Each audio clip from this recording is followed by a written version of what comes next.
సుమన్ టీవీలో మీ personal and business promotions కోసం కింది నెంబర్కి కాంటాక్ట్ చేయండి. తండ్రి, కూతురు మరియు భార్య వీళ్ళు ముగ్గురు చనిపోవడం వల్ల వాళ్ళకున్న ఏకైక కుమారుడు ఒక్కడు, ఆ పిల్లాడు అనాథగా మారాడు.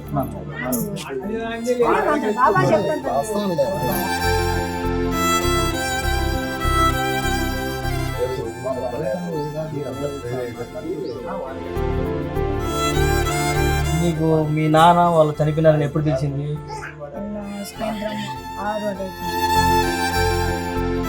ప్రస్తుతం మనం కాశీనాయన మండలం చిన్నాయపల్లి గ్రామంలో ఉన్నాము. 2 రోజుల క్రితం జరిగిన యాక్సిడెంట్లో ఓ ఫ్యామిలీ మొత్తం దారుణంగా మృతి చెందారు. ఆ చనిపోయిన కుటుంబ సభ్యులు ముగ్గురు చనిపోవడం జరిగింది. ఆ ముగ్గురులో తండ్రి, కూతురు మరియు భార్య వీళ్ళు ముగ్గురు చనిపోవడం వల్ల వాళ్ళకున్న ఏకైక కుమారుడు ఒక్కడు, ఆ పిల్లాడు అనాథగా మారాడు. ఎలా జరిగింది, ఏం జరిగింది అనేది ప్రస్తుతం మనం వాళ్ళ ఇంటి దగ్గరే ఉన్నాం. వాళ్ళ బంధువులు, వాళ్ళ నాన్నగారు చనిపోయిన ఆయన నాయనగారు కూడా మనతో పాటు ఉన్నారు. ఆయన కూడా అడిగి తెలుసుకుందాం. బాబుకు కదిలిపోయింది చిన్నాయిపల్లి నుంచి. మళ్ళీ అక్కడ పోయేకల్లా అక్కడ ఆక్సిజన్ జరిగినది 4:45 కొందు మాకు తెలిసింది. ఆదివారం సాయంత్రం వీళ్ళ అవ్వగారు ఊరికి వెళ్తున్నారు. సత్యనారాయణ ఉందని సోమవారము వీళ్ళ ముగ్గురు వెళ్తున్నారు. వీళ్ళ అమ్మ, వీళ్ళ నాన్న, వీళ్ళ చెల్లి. ఇక్కడ కనం దగ్గర వనిపెంట ముందు కనం వస్తుంది. ఆ దగ్గరలో బస్ క్రాస్ చేస్తా టిప్పర్ వచ్చి కొట్టేసింది. కానీ అక్కడ ఆపుకొని వెళ్ళిపోయారు. మాకు 4:35 కల్లా తెలిసింది మా ఊరు వాళ్ళకు. అక్కడికి వెళ్తే అక్కడ ఏం టిప్పర్ లేదు, అవ్వలేదు. పోలీసులు వచ్చారు. పోలీసులు వచ్చి ఎలా సార్ ఏంటంటే మీరు ముందు గవర్నమెంట్ హాస్పిటల్ తీసుకెళ్ళండి, అక్కడ మాట్లాడుతుంది. అక్కడ తీసుకెళ్ళినాక పోలీసులు ఏమో మీకు హెల్ప్ చేస్తాము, కేసు ఫైల్ అయిందని చెప్పారు. కేసు ఫైల్ అయితే అక్కడేమో టిప్పర్ అంటుండ్రు, మళ్ళీ లారీ కూడా అంటుండ్రు. కానీ కన్ఫ్యూజన్ లో ఉంది. నిన్న 2 గంటలకు మాకు పోస్ట్ మార్టం చేసి ఇచ్చారు. అప్పటికి మాకేం రెస్పాన్స్ ఏం చేయాల పోలీసులు సార్ ఉంది. నిన్న ఈ కార్యక్రమానికి Vijayamma madam, Govinda Reddy sir, Viswanatha Reddy sir వచ్చారు. విశ్వనాథరెడ్డి సారు ఇతనికి ఫిక్స్ డిపాజిట్ చేయడానికి 50,000 రూపాయలు సహాయం చేశారు. ఈ పిల్లవాడికి రేపు లైఫ్ ఇతని కోసం అతను సహాయం చేశాడు. ఇంకా ఎవరన్నా ప్రభుత్వం కూడా ఈ పిల్లవానికి సాయం చేస్తే చాలా బెనిఫిట్ గా ఉంటది. రేపు ఈ పిల్లని భవిష్యత్ బాగుండాలంటే ప్రభుత్వం కొంచెం హెల్ప్ చేస్తేనే బాగుంటది. ఇంకా వీళ్ళ అబ్బాయి ఇలా చేయి కూలి పనికి వెళ్తుంటారు. వీళ్ళ నాన్న కూడా వ్యవసాయం చేసుకుంటూ అట్టి పెట్టుకున్నాడు. ఇప్పుడు అట్టి చేలో పని లేకుంటే వేరే వాళ్ళ పని పోతాడు. అతను కూడా మంచి పని చేసుకుంటూ బతికేవాడే, ఏం పెద్ద ఆస్తులు ఏం లేవు. అలా జరిగింది ఈ పది. కాశీనాయన మండలం, కడప జిల్లా. గురాల శరగారి శ్రీనివాసరెడ్డి వాళ్ళ దంపతులు ఆదివారం సాయంత్రం 4:30కు చిన్నాయపల్లి నుంచి బయలుదేరి పోతుండగా అక్కడ మైదుకూరు ఎద్దడు కణం దాటిన తర్వాత అకస్మాత్తుగా లారీ యాక్సిడెంట్ అయ్యి అక్కడే భార్య, భర్త, కూతురు ముగ్గురు ఆన్ ది స్పాట్ లో డెడ్ అయి చనిపోయినరు. ఆ తర్వాత పోలీసులని ఇన్వెస్టిగేషన్ చేయంగా వాళ్ళు ఇంకా మాకు ఏమీ సమాచారం ఇవ్వలేదు. ప్రభుత్వం తరఫున అందరూ సహకరించి వాళ్ళ కొడుకు ఒకడు ఉన్నాడు. కొడుకు ఆల్రెడీ చదువుకుంటా 9th క్లాస్ చదువుతా ఉండు. అతనికి ఏమన్నా ఉంటే ప్రభుత్వం తరఫున ఆర్థిక సాయం కావాలి.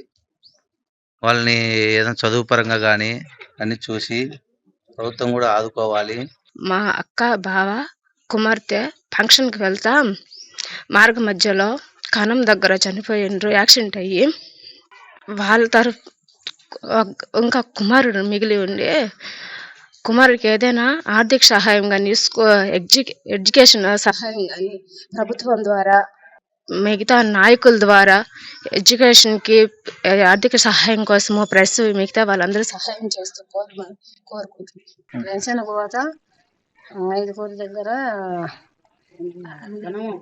స్థలం దగ్గర పోతా యాక్సిడెంట్ జరిగి ముగ్గురు చనిపోయినారు. మేము అనాథలము, మనవడు, నేను, ముసలాయన అనాథలమైనము. మీ తరఫున ఏదన్నా కానీ మాకు సాయం, ప్రజలు కానీ ఎవరన్నా కానీ తరఫున అని మాకు సాయం చేయమని కోరుతున్నాం. వైఎస్ఆర్సీపీ 2వ సమన్వయకర్త నల్లారి విశ్వనాథరెడ్డి గారు కూడా మనతో పాటు ఉన్నారు. వారిని కూడా అడిగి తెలుసుకుందాం.